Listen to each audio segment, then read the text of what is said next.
안녕하세요. 내 몸에 대한 모든 정보를 알려드리는 여러분의 국민주치의 안과 전문의 김지훈입니다. 네, 오늘 제가 여러분께 알려드릴 이야기는 성장기 우리 아이들의 눈 관리에 대한 이야기입니다. 우리 아이분을 성장이 끝나는 20살 때까지 1.0으로 만들고 싶으시죠? 그런데 생각보다는 쉽기도 하고 생각보다는 어렵기도 합니다. 그 과정을 하나하나 설명을 드릴 거고요. 어떠한 질병이 중요하고 어떠한 질병을 챙겨야 되는지도 같이 말씀을 드리도록 하겠습니다. 한 5년 정도 됐나요? 대한민국을 들썩들썩하게 했던 삼둥이 기억하시나요? 이 아이들이 생각보다는 많이 커가지고요. 한 4, 5년 전쯤에 아이들이 이런 모습으로 있었어요. 그런데 아이들을 하나하나 살펴보면 대한이하고 만세는 안경을 끼고 있죠. 그런데 민국이는 안경을 끼지 않고 있어요. 똑같은 엄마 뱃속에서 태어나가지고 똑같은 생활 환경에서 자랐는데 어떤 아이는 안경을 끼고 있고요. 어떤 아이는 안경을 안 끼고 있네요. 이게 어떤 과정인지 하나하나 여러분께 설명을 드리도록 하겠습니다. 제 외래진료로 주로 오는 아이들 부모님께서 하시는 말씀이에요. 애가 자꾸 눈을 부셔요. 자꾸 눈을 비벼요. 뭔가 다른 곳을 보는 것 같다. 눈 깜빡임이 심하다. 양쪽 눈이 짝짝이라고 얘기를 들었어요. 한쪽 시력이 잘 안 나와요. 언제부터 시력 검사를 도대체 시작해야 되는 거죠? 이런 궁금증이 많으시더라고요. 그런 것들을 하나하나 말씀드리도록 하겠습니다. 성장기 아이들에 있어서 신체 성장, 키와 몸무게가 이렇게 커지기 위해서는 부모님들이 맛있는 음식들을 제공하죠. 적절한 영양 공급이 필요합니다. 그리고 그에 못지않은 신체 활동도 필요합니다. 하지만 시력 성장을 하기 위한 안과적인 성장을 하기 위해서는 영양 공급 당연히 중요합니다. 근데 그보다도 더 중요하다고 할 수 있는 거는 정확한 시자극이 주어지는 겁니다. 정확한 시자극이라는 표현이 조금 애매하시긴 할 건데요. 제가 지금부터 하는 말을 하나하나 들어보시면 충분히 이해를 하실 수 있으실 겁니다. 그러면 시력 저하를 시킬 수 있는 요소들이 무엇이 있는가 하나하나 살펴보면 사시라는 부분도 있고요. 눈꺼풀 질환인 안검 질환도 시력 저하를 야기시키고요. 근시, 난시, 원시 등 불절 변화도 시력 변화를 야기시킵니다. 그래서 종국적으로는 발생하는 것은 아이들에 있어서 약시가 발생을 하게 되거든요. 성장기 아이에 있어서는 이 약시라고 하는 것은 아주 위험한 질환이기 때문에 꼭 챙기셔야 할 겁니다.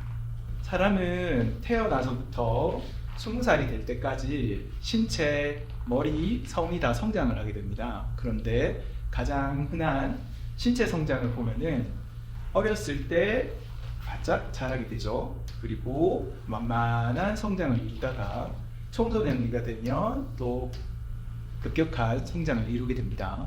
하지만 이제 두뇌를 비롯해 가지고 눈 같은 경우는 이 성장 곡선하고는 조금 다른 위치를 차지하고 있습니다. 처음에 태어나자마자 급격한 성장을 이루면서 성장이 대부분은 10세, 12세 정도 되면 거의 완료가 됩니다. 그 이후부터는 시력이 유지가 되는 거를 저희들이 기대해야 되는 거죠. 그런데 다른 신체 성장이나 두뇌 성장하고 다른 점이 한 가지가 있습니다.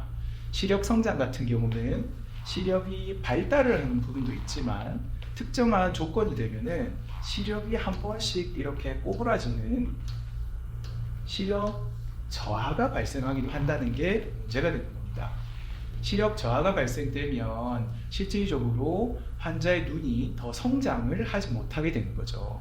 그 부분이 아주 중요하다고 볼 수 있습니다.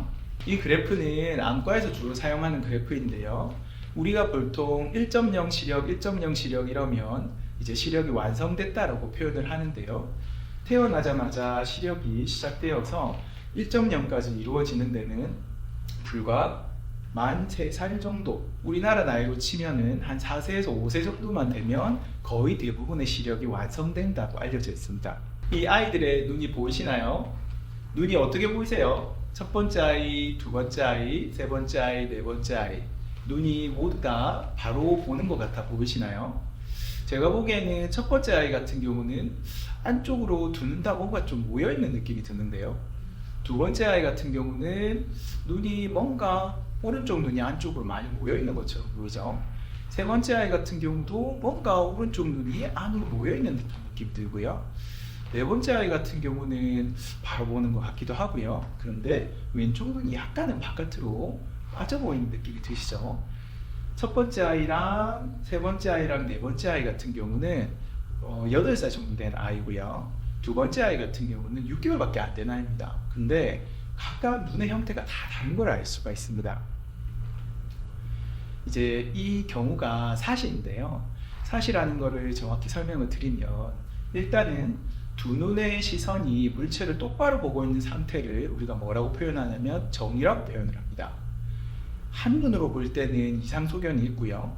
두 눈으로 볼 때는 똑바로 보는 상태를 우리가 사위라고 표현을 하고요. 두 눈으로 볼 때 어떤 조건이 되더라도 두 눈으로 볼 때도 어느 쪽 한쪽 눈이 안으로 들어오거나 바깥으로 빠져 있는 경우를 사시라고 표현을 하죠. 사시는 크게 외사시랑 내사시로 나눌 수 있습니다. 바깥 외, 안 내. 당연히 두 눈으로 볼 때 바깥으로 빠지는 경우를 외사시라고 하고요. 안으로 몰리는 경우를 내사시라고 표현합니다. 그리고 피로하거나 아침에 일어날 때 또는 멍하게 있을 때 주로 나타나는 사시를 간헐사시라고 하고요. 어떠한 상황에 상관없이 항상 눈에 보이는 사시를 현성사시라고 합니다. 이 아이들의 눈 상태를 보면 첫 번째 아이는 가성내사시입니다. 가성이라고 하니까 뭐가 아닌 것처럼 느껴지시잖아요. 첫 번째 아이는 실제로는 사시가 없는 아이입니다. 그런데 사시가 있는 것처럼 보이는 거죠. 두 번째 아이는 6개월짜리 아이인데요. 6개월짜리 화나가 내원했는데 눈이 엄청 모여 있었어요. 이런 상황을 영아내사시라고 합니다. 세 번째 아이도 내사시를 가지긴 했는데 이 아이 같은 경우는 한 7, 8살 정도 되니까 눈에서 내사시가 나타났고요. 네 번째 아이 같은 경우는 이제 바깥쪽으로 눈이 빠진다라고 그렇게 와긴 왔었는데 외사시로 판정이 났었습니다. 첫 번째 아이 같은 경우에 눈 상황을 보면 눈이 몰려 있는 것처럼 보이지만 실질적으로는 콧대를 모아주면 눈이 안쪽에 있는 모습이 다 보이면서 똑바로 보는 것처럼 그대로 보입니다. 거짓 내사시라고 하는 거는 원래는 사시는 없는 건데 어린아이들의 얼굴을 보면 가만히 보시면 콧대가 높지가 않잖아요. 그리고 눈 사이의 간격이 얼굴에 비해서는 넓습니다. 그렇기 때문에 마치 사시가 있는 것처럼 보이는 것 뿐이에요. 두 번째 아이 같은 경우는 이제 시력에 영향이 같이 있어가지고 안경을 처방을 했더니 안경으로만으로도 갑자기 안경을 썼을 때 사시가 없어지는 그런 모습입니다. 이런 모습을 물절주절 내사시라고 특별하게 명명을 하긴 하지만 이렇게 안경으로도 사시가 없어지는 모습을 관찰할 수도 있습니다. 이 아이는 어떻게 보이시나요? 이 아이는 맨 처음에 첫 사진은 저랑 얘기를 할 때의 모습입니다. 눈이 한쪽이 어딘가가 몰려 있거나 빠져 보이는 게 보이시나요? 첫 번째 모습에서 저랑 한 3, 4분 정도 이야기를 하다 보니까 갑자기 두 번째 모습으로 바뀌었어요. 이 아이의 두 번째 모습을 보시면 오른쪽 눈이 바깥으로 빠지는 모습이 보이시죠? 이 아이가 저랑 얘기하다가 잠시 딴 생각을 한 거예요. 딴 생각을 했더니 한쪽 눈이 시불지기 바깥으로 빠져보는 거죠. 그리고 제가 또다시 아이의 집중을 이제 조금 더 좋게 한 다음에 한참 얘기하다 보니까 이번에는 또 다른 모습이 나타나는 거예요. 이번에는 왼쪽 눈을 보시면 아까하고는 다르게 바깥쪽으로 슬슬 나가는 모습이 보일 거예요.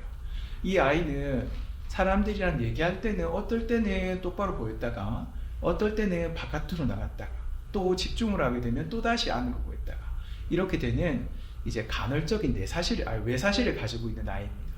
이렇게 현성적으로 보일 수도 있고 간헐적으로 보일 수 있는 이 모습이 사시의 모습인 거죠.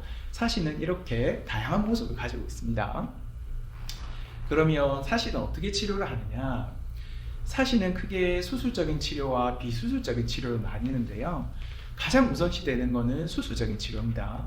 수술적인 치료는 우선적으로 안경이나 프리즘을 사용해가지고 광학적으로 이 아이들의 사시를 회복시키는 거고요. 두 번째는 약물 치료를 해가지고 어느 정도 완화를 시킬 수도 있습니다. 하지만 가장 중요한 거는 이 아이가 약시가 생기지 않도록 만들어주는 거예요. 그래서 수술이 필요한 경우가 있는데 수술이 필요할 때 선행해야 되는 게 반드시 과학적으로 이 아이의 시력을 어느 정도 올려주는 게 아주 중요합니다.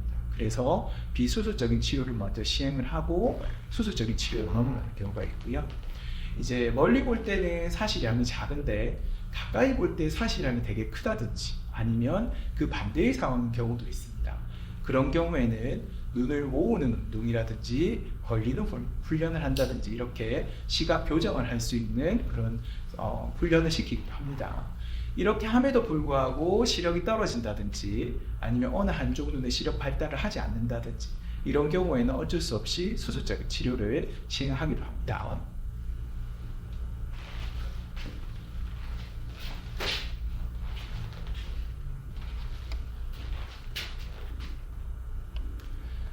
또 다른 아이가 왔습니다.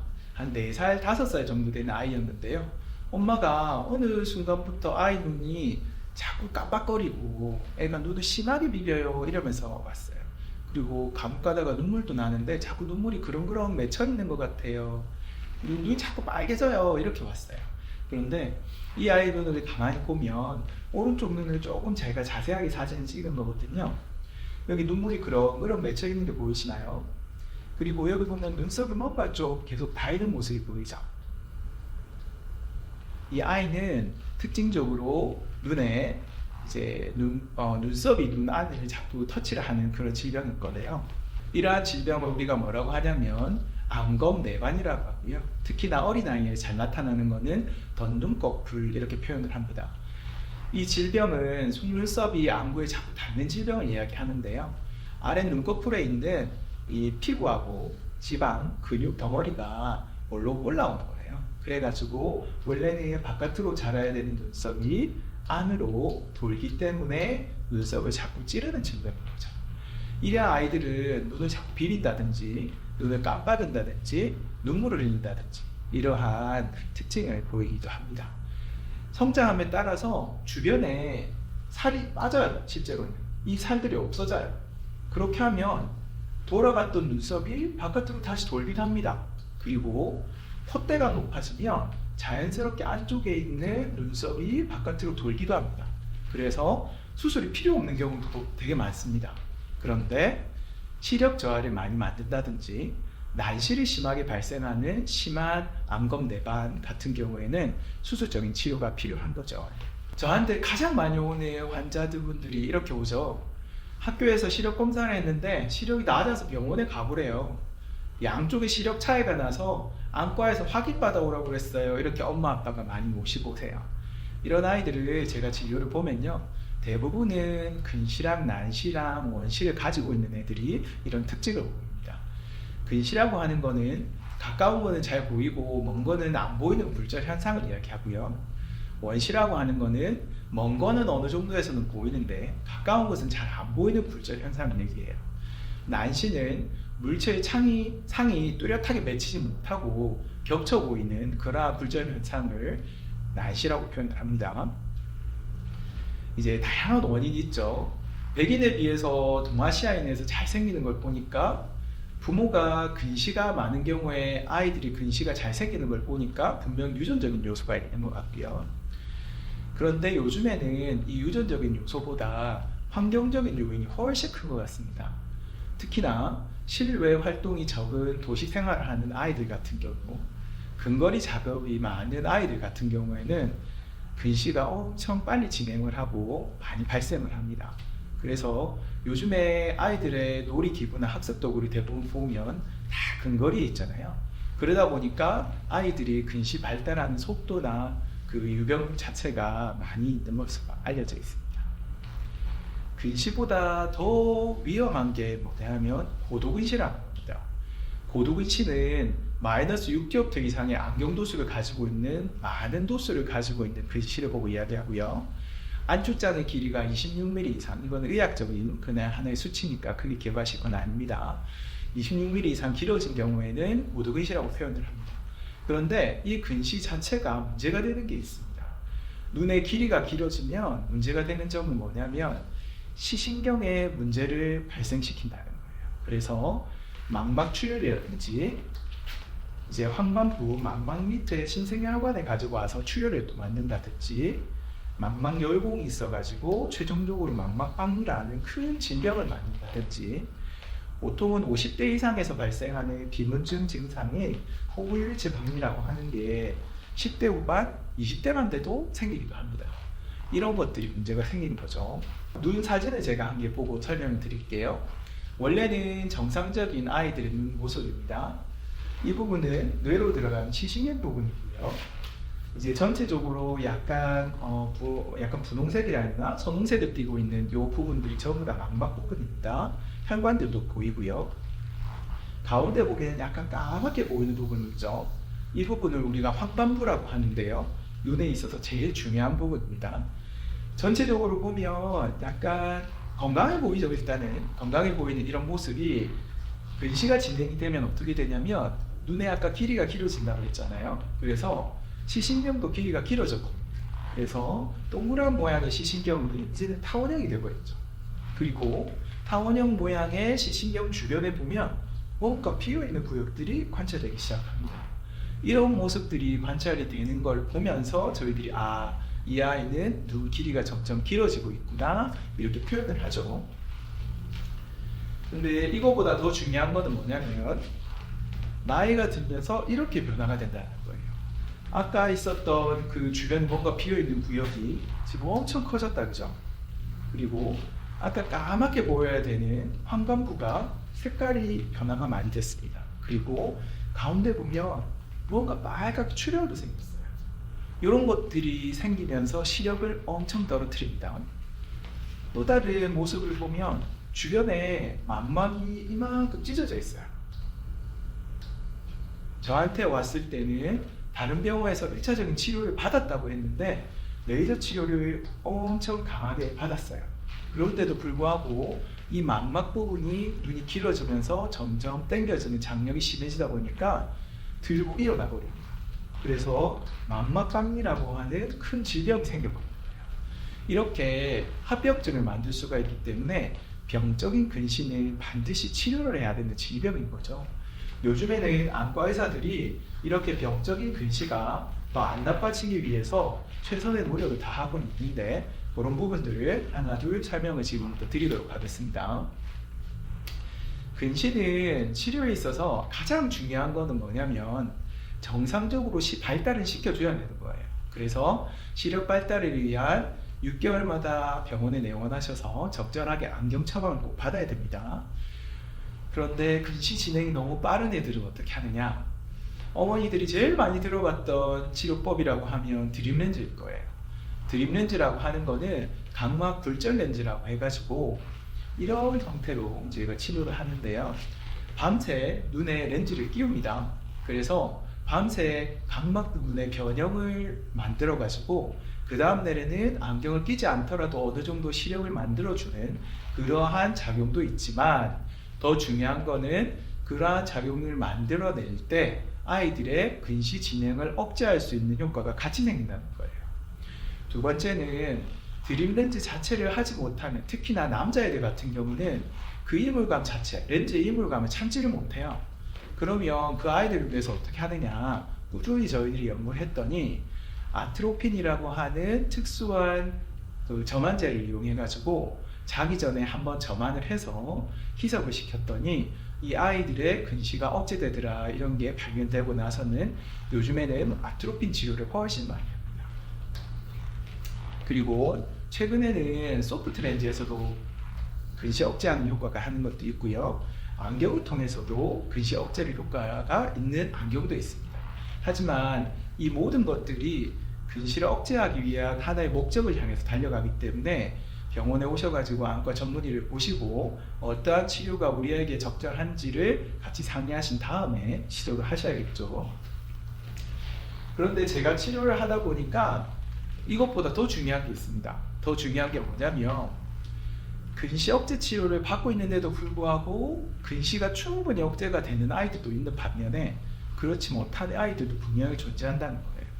그렇지 못한 애들을 가만히 어떤 패턴으로 생활하나 봤더니 근거리 작업을 할 때 아주 가깝게 본다라고 하는 특징이 있었습니다.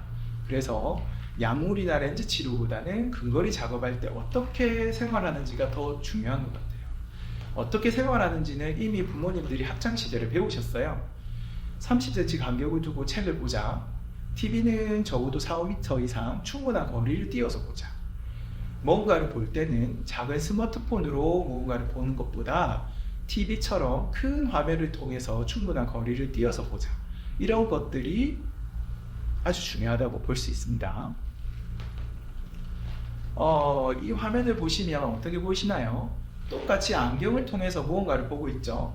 그런데 한쪽 안경은 되게 선명해요. 그런데 반대쪽 안경은 이렇게 뿌옇게 보여요. 이렇게 보인다면 여러분은 어느 쪽 안경으로 세상을 보시겠습니까? 당연히 오른쪽으로 있는 이 안경을 통해서 보려고 하시겠죠. 그런데 우리 뇌에서도 똑같이 이러한 현상이 있습니다. 그게 바로 약시라는 것을 발생하는 하나의 원리거든요. 그거를 지금부터 설명을 드리도록 하겠습니다. 약시라고 하는 거는 어느 한쪽 눈의 시력이 저하되는 거예요. 아무리 좋은 안경, 아무리 자기한테 맞는 안경을 쓰더라도 정상 시력이 되지 않는 상태고요. 시력표에서 2줄 이상의 시력 차이를 둔다는 거예요. 2줄 이상이라고 하면 이렇게 작은 정도의 2줄 차이라고 하면 그나마 좀 안심하겠죠. 그런데 이렇게 큰 시표에서도 차이가 날 수가 있습니다. 이렇게 큰 차이가 생길 수 있는 상황을 약시라고 하고요. 성장기에서는 시력 발달을 해야 되는데 특수한 환경이 됐을 때는 시력이 발달하지 못하는 상태를 약시라고 하는 거죠. 약시에 대해서 설명을 드리도록 하겠습니다. 약시는 사시약시가 있는데요. 이제 어렸을 때 사시가 있는 아이들은 이제 눈 정렬이 바르지 못하기 때문에 시각 정보가 똑같은 곳에서 오는 게 아니고요. 서로 각각 다른 시각 정보가 들어오게 됩니다. 그러다 보니까 그 시각 정보가 다른 것을 뇌에서 자꾸 충돌을 일으켜요. 그러면 어느 쪽 눈의 시각 정보를 내 진짜 시각 정보로 받아들일지 이거를 고민을 하거든요. 이제 실제로 고민하는 건 아니고 뇌에서 그 순간순간 판단을 한다는 거죠. 근데 그 두 가지의 시각 정보를 같이 느낀 아이들은 오히려 약시 치료의 가능성이 있습니다. 그것이 바로 복시라고 하는 건데요. 복시가 있는 4세 이전에 있는 아이들이 주로 유발이 되는데요. 사시가 있으면서 복시가 있는 애들은 빨리 사시 수술을 시행해 주면 그 복시가 없어지고 눈 정렬이 바로 되면서 약시가 발생하는 걸 막을 수 있습니다. 그런데 10세 이후에 내원을 해가지고 발견이 되는 경우에는 사시 수술을 하더라도 그렇게 좋은 성과를 얻지를 못해요. 각각의 눈은 시력 발달을 합니다만 그 시력 자체가 하나로 합쳐지면 입체시를 얻지를 못하게 되는 거거든요. 두 번째는 시각 차단 약시입니다. 시각 차단 약시라고 하는 거는 실제로 글자 그대로 눈의 한쪽 눈이 시각이 차단된다는 거죠. 그 원인으로는 선천적인 백내장이 있다거나 각막의 뭉탑이 있다거나 눈꺼풀이 양쪽으로 꺼져버리는 안검하수가 있다거나 이런 아이들이 시각 차단 약시를 유발을 해가지고 한쪽 눈의 시력이 발달을 하지 못하게 되는 거죠. 이 두 가지만 있는 게 아니고 실제로 대부분의 아이들이 생기는 약시는 굴절 이상 약시와 굴절 부등 약시입니다. 굴절 이상 약시라고 하는 거는 근시, 원시, 난시가 있기는 한데 정상 범위가 아니고 비정상적으로 심하다는 거죠. 그렇게 되는 경우는 한쪽 또는 양쪽에 약시가 발생하게 되는 거고요. 굴절 부등 약시라고 하는 거는 양쪽 눈에 근시가 있기는 한데 한쪽 눈의 근시가 심하게 차이가 나는 거예요. 그렇게 되는 경우에는 심하게 차이 나는 그쪽 부분에 시력이 발달하지 못해서 약시가 발생하게 됩니다. 이렇게 생긴 약시는 어떻게 치료를 하느냐? 수술적인 치료를 하지는 않습니다. 가장 근본적인 치료, 가장 우선적인 치료는 이 아이가 가질 수 있는 정확한 시력이 어느 정도인지 측정하고 이 아이가 가지고 있는 굴절 이상을 안경 교정을 해가지고 치료를 한다는 거예요. 안경 교정을 하는 것만으로도 약시가 많이 회복됩니다. 그렇게 되는 경우에는 특별한 문제 없이 계속 이제 경과 관찰만 하면 되는데요. 안경 교정을 충분히 했음에도 불구하고 한쪽 눈의 시력이 발달하지 못하는 아이들이 있어요. 그런 경우에는 어쩔 수 없이 잘 보이는 눈을 가린 치료를 하게 됩니다. 이러한 형태로 가리게 되는데요. 가끔 바깥에서 보시는 경우가 있습니다. 그때는 이 아이가 어디가 다쳤나, 무슨 문제가 있나 이렇게 이제 놀래시면서 자꾸 보시게 되는데요. 그 아이가 그런 시선들 때문에 가끔씩 무서워해요. 그래서 병원에 오면은 어떻게 하면 이게 티가 안 나는 거 없어요? 이렇게 물어보는 경우도 있기 때문에 그런 아이를 보게 되는 경우에는 자연스럽게 그냥 지나가 주시는 것도 하나의 방법이겠네요. 이렇게 충분히 가림 치료를 했음에도 불구하고 사시가 좋아지지 않는다든지 어느 한쪽 눈의 시력이 제공되지 않는 시각 차단이 있는 경우에는 결국에는 수술적인 치료를 해야 됩니다. 그렇게 해서 이 아이가 가능하면 시력 발달하지 못했던 눈을 발달을 시켜줄 수 있는 그러한 치료를 해야 되는 겁니다.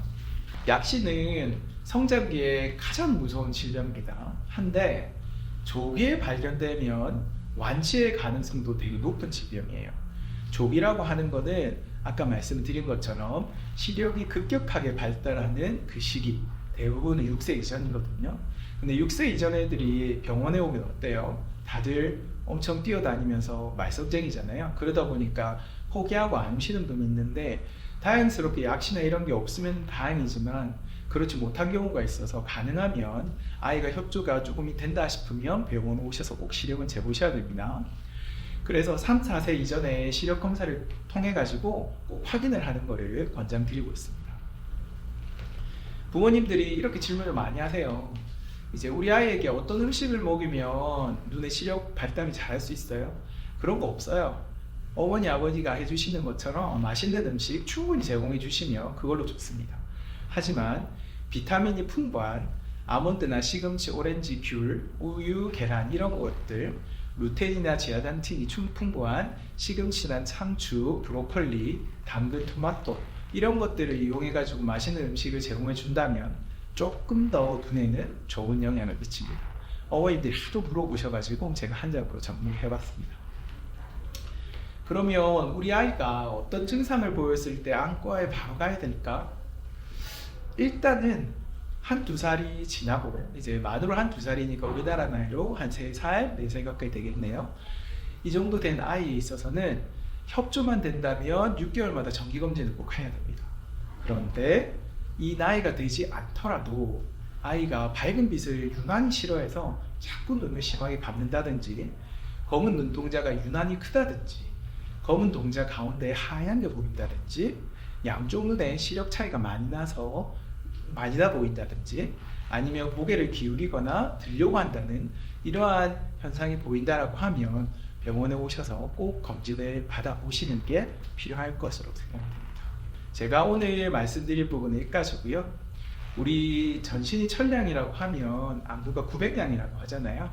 우리 아이의 눈이 1.0이 되고 그 1.0이 20살 때까지 꾸준히 성장할 수 있도록 저희들이 지켜드리겠습니다. 지금까지 국민진료실의 안과 전문의 김지훈이었습니다. 감사합니다.